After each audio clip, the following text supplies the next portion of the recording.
Sleep paralysis is when you wake up and you can't move. It doesn't happen to me super frequently, maybe just a couple times every other month, but about 4 months ago, it happened while I was taking my usual 3 p.m. nap, and I thought to myself, as any normal person would, I should make a game about this. So here's how I did that.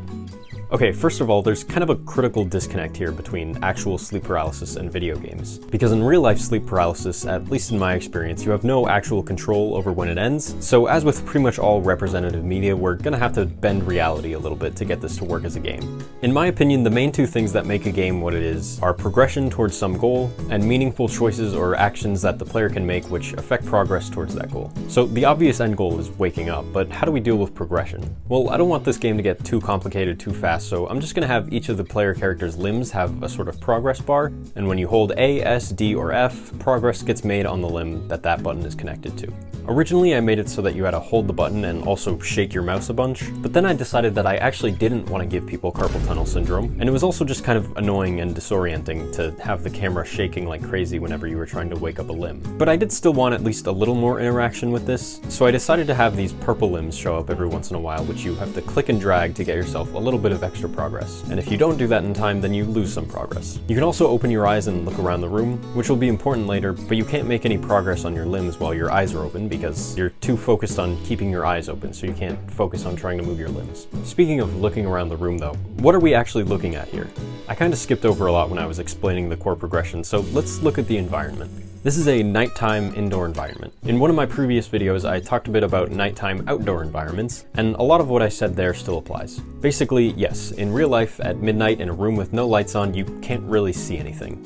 But like I said about 30 seconds ago, as with all representational media, we're kind of gonna have to bend reality to get this to work. So once we have the room decorated and looking at least kind of like a real person's bedroom, we're gonna use a blue directional light and angle it through the window to act as moonlight and get some nice looking spotlighting on the floor, and then just to make the scene overall a little bit lighter, we'll add some gentle blue point lights to the windows. And now we have a believable bedroom scene that we can put our player in.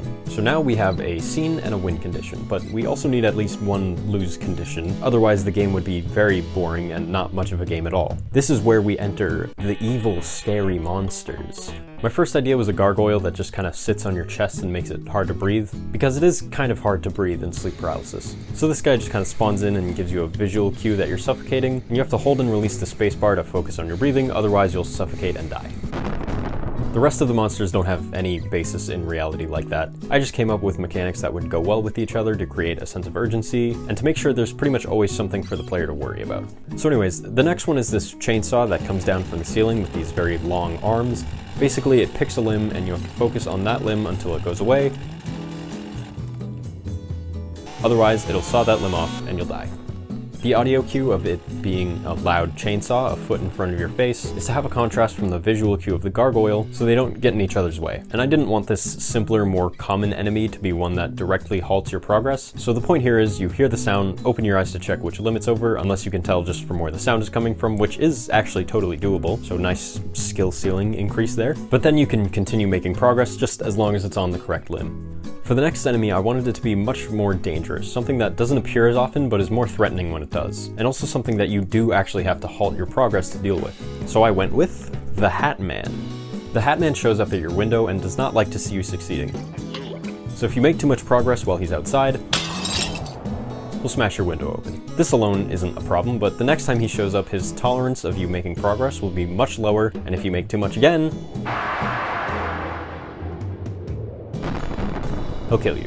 To go into a little bit more detail, the first time he shows up in the window, there's no visual or audio cue, so once players know that he's a threat, they'll have to open their eyes every once in a while to make sure he isn't there. After the window is broken though, he does make a bit of a whoosh sound, so if you hear that, you know that you need to be really careful about how much progress you're making for the next couple seconds. Going back to the window breaking, this was a whole ordeal to get looking right, mainly because of this curtain right here. This is not something that's particularly hard to do in games, it's just a soft body being blown by an animated wind force area, but I didn't know how to do that when I first started this. I'd never worked with soft bodies before, so I guess I just didn't realize that they're also supposed to be used for cloth simulations, at least in in-engine situations like this. First I tried just pre-rendering the situation animation in Blender and putting that into the game, but this doesn't seem to work because Blender's physics modifiers can't actually export out of the software. Then I tried baking the animation into an MMD file, which I don't even know what that is, by the way, and it kind of worked, but it didn't look very good, and the single file storing the animation and 3D model ended up being like 300 megabytes, which is really bad for something like this. Also, ignore the guy in the window there. He was a placeholder I used for the Hat Man before I actually made his model. Anyways, after spending about 4 hours doing that shit, I realized the correct way of doing it, which is just a soft body with some pins in the top to keep it in place and a wind force to blow on it. Really simple. I should have figured that out way sooner, but hey, now I know. For the last monster, I wanted something that can't directly kill the player. I think that if all the enemies just kill you if you fail their check, the roster gets too crowded and they get in each other's way. So I decided on the Mimic. This is quite possibly one of the worst 3D models I've ever made. To clarify, for the gargoyle, I did not make that one, I just grabbed it straight off the internet. The chainsaw I made on my own, but it's not a very detailed object and it's also inorganic, which makes things a lot easier. The Hat Man, I just took a model of a human I made like 4 years ago and stretched the limbs to make it look weird and stuff. But the Mimic was entirely freehand. I don't think I even pulled up a reference of a lizard. This isn't super relevant other than to say like the room's pretty dark, so you can't really see it most of the time. So if you're bad at 3D modeling, make a horror game, I guess. Anyways, onto the part I'm good at. What does the Mimic actually do? Well, kind of like the Hat Man, it's much less common and also exists in 2 stages. In the first, it peeks out of your closet. If you open your eyes and move them all the way to the left to look at it, it goes away. Simple as that.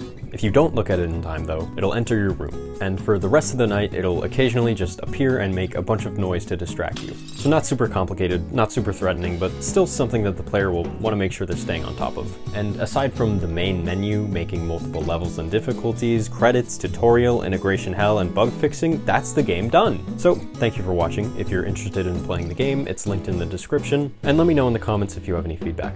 I do have some future plans which are listed on the itch page, but I plan on doing some other stuff before I get back to this game, like making more videos. So I'll see you in the next one.